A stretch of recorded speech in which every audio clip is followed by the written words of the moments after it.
minasan konnichiwa අද ගන්නන්නේ ජපන් භාෂාවෙන් මිනිසුන් ගණන් කරන එකකය.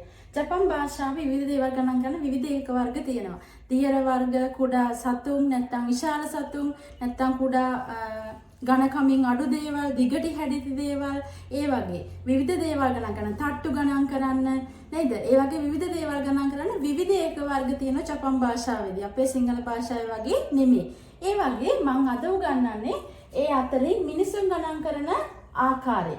ඔන්න එක පුද්ගලයා දැන් මෙතන ඉන්නේ මම විතරයිනේ එක්කෙනෙක් කියනවා නම් කියන්නේ හිතෝරි නේද දෙක්නෙක් ඉන්නවා දෙන්නෙක් ඉන්නවා ෆුතාරි ඒ දෙන චුට්ටක් වෙනස් වෙනවා ඊට පස්සේ නම් නින්දාල තමයි කියන්න සන්නින් තුන් දෙනෙක් නම් හතර දෙනෙක් නම් යොනින් එතන චුට්ටක් වෙනවා යොන්නින් නෙමෙයි යොනින් ඊළඟට පස් දෙනෙක් නම් ගොනින් හය දෙනෙක් රොකුනින් හත් දෙනෙක් හිටියොත් නනනින් අට දෙනෙක් හිටියොත් හචිනින් නව දෙනෙක් හිටියොත් මිනිස්සු කියන්නේ කියෝනින් 10 දෙනෙක් හිටියොත් කියන්නේ ජූනි.